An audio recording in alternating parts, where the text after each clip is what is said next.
বিসমিল্লাহির রহমানির রহিম। আসসালামু আলাইকুম ওয়া রাহমাতুল্লাহি ওয়া বারাকাতুহু।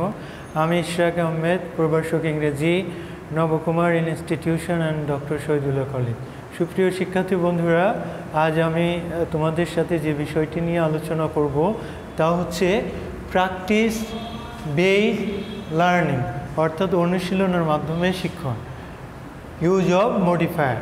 সুপ্রিয় শিক্ষার্থী বন্ধুরা, এখন আমি তোমাদেরকে কম্বাইন্ড বোর্ড 2018 প্র্যাকটিস করে দেখাবো, একটা বেস্ট ওয়েতে প্র্যাকটিস করে দেখাবো, যাতে তোমরা অতি সহজে বাসায় বসে কোশ্চেনটি সলভ করতে পারো। তো চলো বিষয়টি নিয়ে আলোচনা করা যায়।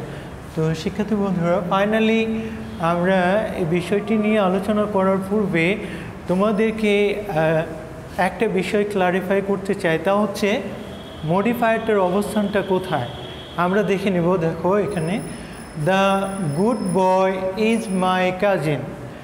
মডিফায়ার, হেডওয়ার্ড এবং ডিটারমিনার সবসময় নাউন ফ্রেজের মাঝখানে থাকে, নাউন ফ্রেজের মাঝে থাকে। নাউন ফ্রেজের তিনটা পার্ট থাকে, একটা হচ্ছে দিটা হচ্ছে ডিটারমিনার, বয়টা হচ্ছে হেডওয়ার্ড, আর গুডটা হচ্ছে মডিফায়ার। তো আশা করি তোমরা বুঝতে পেরেছো মডিফায়ারের অবস্থানটা কোথায়। তো সুপ্রিয় শিক্ষার্থী বন্ধুরা, এখন আমরা মূল আলোচনায় যাব।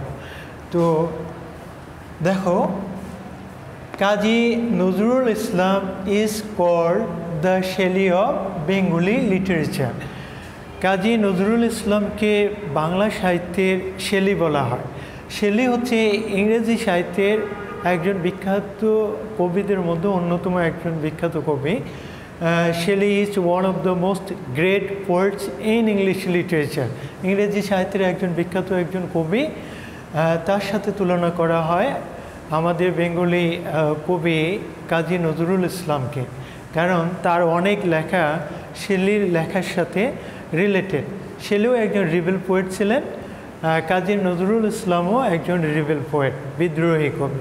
তো সুপ্রিয় শিক্ষার্থী বন্ধুরা, কাজী নজরুল ইসলামকে শেলির সাথে is called the Shelley of Bengali literature, Bangla সাহিত্যের শেলি বলা হয়। তো পরের লাইনটা দেখো, he was a dash pre modify the noun. যদি এইরকম কথা উল্লেখ থাকে, প্রি মডিফাই দ্য নাউন, আমি সংক্ষেপে লিখেছি প্রি মডিফাই দ্য নাউন, মানে এটা যে পোয়েটটা হচ্ছে নাউন, এই নাউনের পূর্বে যে ওয়ার্ডটা বসাতে হবে সেটা হতে হবে অ্যাডজেক্টিভ। একটা জিনিস অবশ্যই তোমরা মনে রাখবে যে প্রি মডিফাই দ্য নাউন কথা যদি উল্লেখ থাকে তাহলে উক্ত ড্যাশ এ অ্যাডজেক্টিভ বসাতে হবে। তো এই রকম তোমরা যে কোনো পরীক্ষায় যে কোনো প্যাসেজ, প্রত্যেকটা প্যাসেজে এগুলো অবশ্যই তোমরা পাবে। আর আজকে আমি এমন করে তোমাদেরকে দেখাবো, ইনশাল্লাহ মডিফায়ার তোমাদের কাছে অত্যন্ত ইজি হয়ে যাবে, পানির মতো ক্রিস্টাল ক্লিয়ার হবে, ক্রিস্টাল ক্লিয়ার। তো তোমরা মনোযোগ সহকারে দেখো, he was a dash poet. তিনি ছিলেন একজন কবি। কী ধরনের কবি ছিলেন? বিদ্রোহী কবি ছিলেন। আমরা রিবেল পোয়েট লিখতে পারি, তারপরে লিখতে পারি গ্রেট পোয়েট লিখতে পারি, তারপর ফেমাস পোয়েট লিখতে পারি। তো ফেমাসটাও একটা অ্যাডজেক্টিভ, তারপরে হচ্ছে রিবেলটাও এখানে একটা অ্যাডজেক্টিভ। আমরা সহজ যে কোনো একটা লিখে নিই। আমরা জানি কাজী নজরুল ইসলাম একজন বিদ্রোহী কবি ছিলেন। বিদ্রোহী কবির ইংলিশটা কি? রিবেল। নেক্সট দেখো, he wrote dash post modify the verb in every branch of Bengali literature. তিনি লিখেছিলেন in every branch of Bengali literature, Bangla সাহিত্যের প্রায় প্রত্যেকটা ক্ষেত্রেই তার বিচরণ ছিল, বাংলা সাহিত্যের প্রত্যেকটা ক্ষেত্রে তার লেখনী ছিল। তাহলে আমরা পোস্ট মডিফাই দ্য ভার্ব অথবা প্রি মডিফাই দ্য ভার্ব কথা যদি উল্লেখ থাকে তাহলে উক্ত ড্যাশ আমরা সব সময় অ্যাডভার্ব বসে দেব। এখানে দেখো, প্রি অথবা পোস্ট মডিফাই দ্য ভার্ব কথা যদি উল্লেখ থাকে তাহলে সেক্ষেত্রে আমরা অ্যাডভার্ব লিখে দেব। তো সুপ্রিয় শিক্ষার্থী বন্ধুরা, তোমরা বুঝতে পেরেছো প্রি মডিফাই দ্য ভার্ব অথবা পোস্ট মডিফাই দ্য ভার্ব, যে কথাটাই এখানে উল্লেখ থাক না কেন আমরা সেখানে অ্যাডভার্ব বসে দেব। আবার বলছি, লিখেছি হি রোড, তিনি লিখেছিলেন। ইন এভরি ব্রাঞ্চ, প্রত্যেকটা শাখায়, অফ বেঙ্গলি লিটারেচার, বাংলা সাহিত্যের প্রত্যেকটা শাখায় তার লেখনী ছিল।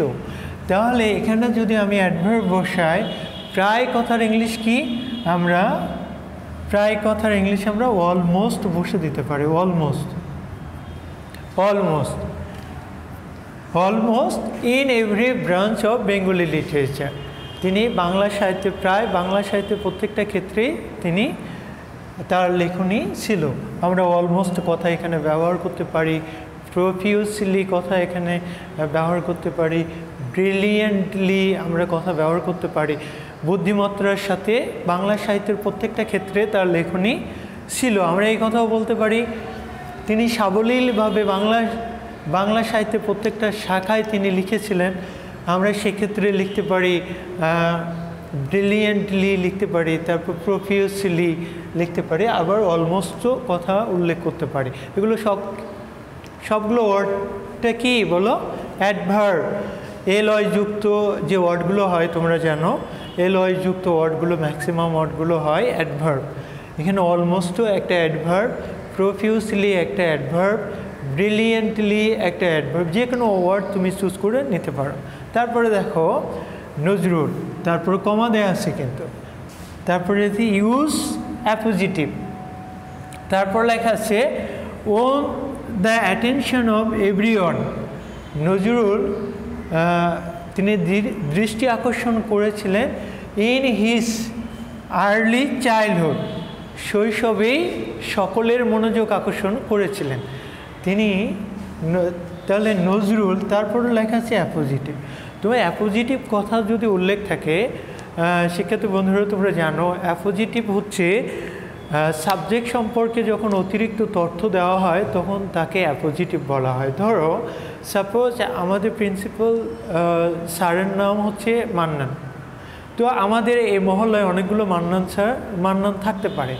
কেউ এসে যদি বলে আপনি কি মান্নানকে চেনেন, তাহলে তোমার মনে হতে পারে এখানে তো অনেকগুলো মান্নান, তাহলে কোন মান্নানকে চান এই প্রশ্ন তুমি করবে।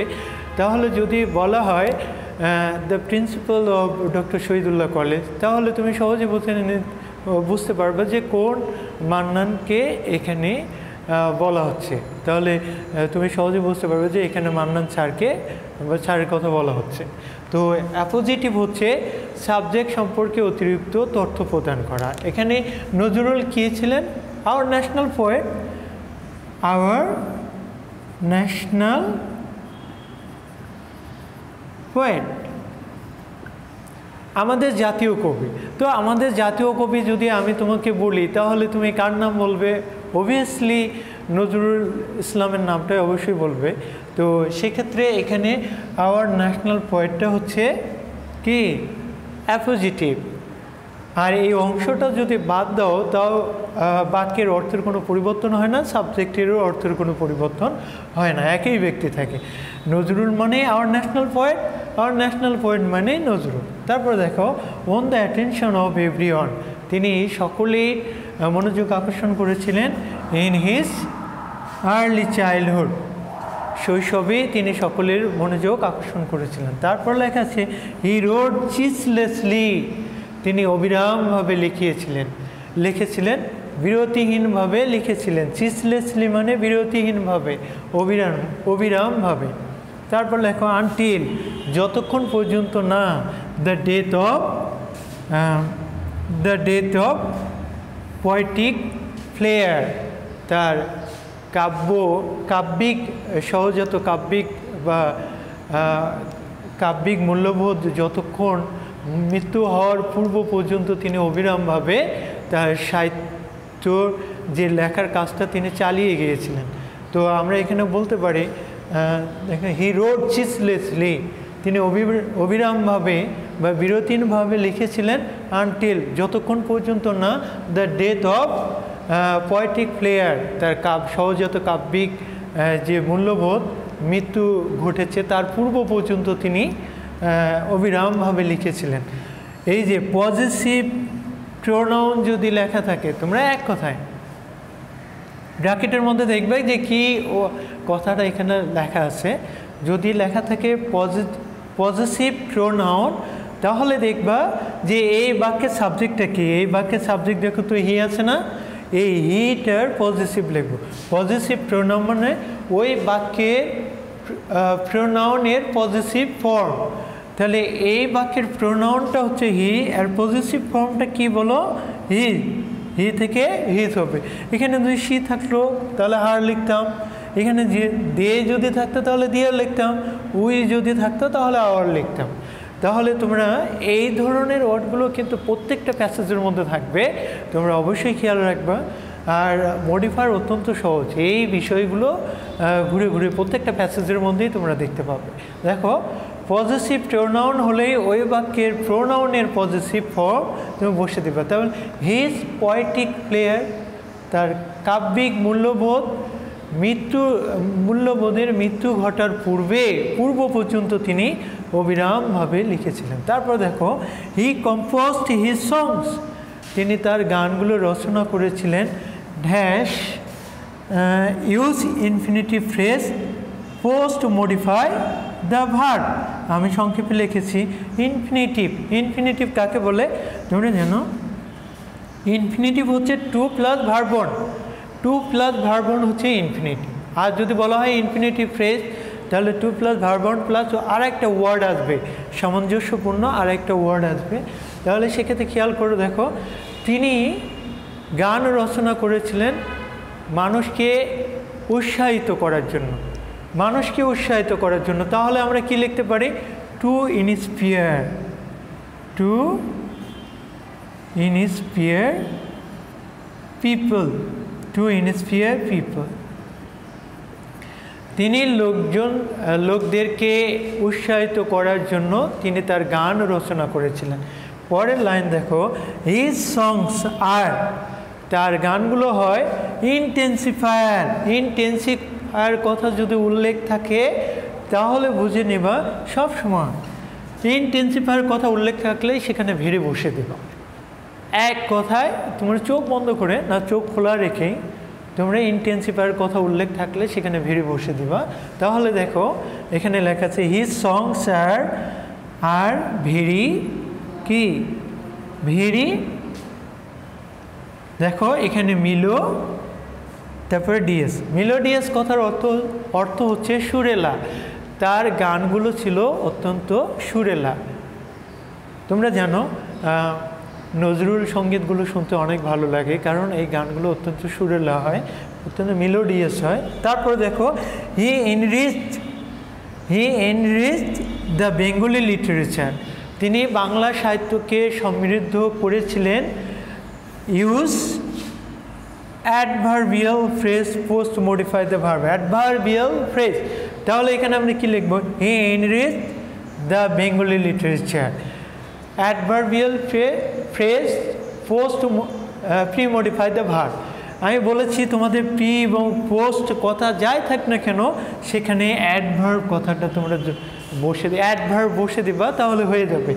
তাহলে এখানে আমরা বলতে পারি না, বলো যে তিনি বাংলা সাহিত্যকে সমৃদ্ধ করেছিলেন, ব্যাপকভাবে সমৃদ্ধ করেছিলেন, এ কথা আমরা বলতে পারি।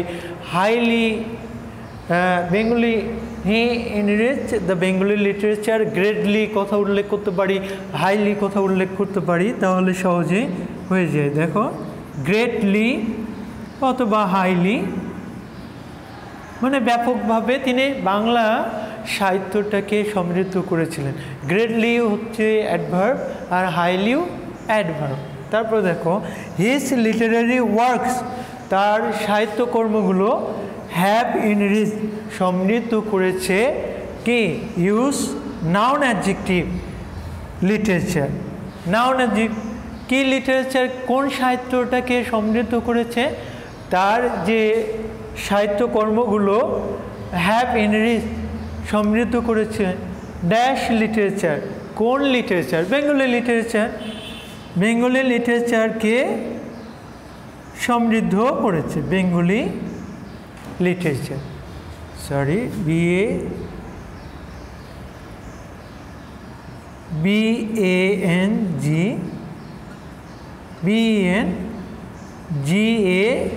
বেঙ্গলি বা বাংলা লিটারেচার। তিনি বাংলা সাহিত্যকে তার সাহিত্যকর্মগুলো বাংলা সাহিত্যটাকে সমৃদ্ধ করেছে। তারপর দেখো, he was dash secular poet. Secular অর্থ হচ্ছে ধর্মনিরপেক্ষ। তিনি একজন ধর্মনিরপেক্ষ কবি ছিলেন। ইউজ আর্টিকেল মানে এখানে এ, অ্যান অর দি, যে কোনো একটা তুমি যেটা অ্যাপ্রোপ্রিয়েট হবে সেটা বসে দিতে হবে। তাহলে আর্টিকেল এখানে হি ওয়াজ লিখতে পারি, হি ওয়াজ এ সেকুলার পোয়েট। তিনি ছিলেন একজন ধর্মনিরপেক্ষ কবি। তারপরে দেখো, he sang the songs of equality. তিনি সাম্যের গান গিয়েছিলেন। কীভাবে? ইউজ অ্যাডভার্বিয়াল ফ্রেজ, অ্যাডভার্ব বসাতে হবে এবং সেটাকে ফ্রেজ করতে হবে। Adverbial phrase, in a loud voice, তিনি খুব উচ্চ কণ্ঠে তিনি সাম্যের গানগুলো গিয়েছেন। তারপরে এটা হবে ইন হিজ রাইটিং, তিনি তার লেখার মাধ্যমে সাম্যের গান গিয়েছেন, এটা হবে। He sang the songs of equality throughout his life, তিনি তার জীবনব্যাপী সাম্যের গান গিয়েছেন। তো তিনভাবেই আমরা এই কোশ্চেনটা সলভ করতে পারি। একটা হচ্ছে ইন আ লাউড ভয়েস বা ইন হিজ রাইটিংস, আমরা লিখতে পারি ইন হিজ রাইটিংস,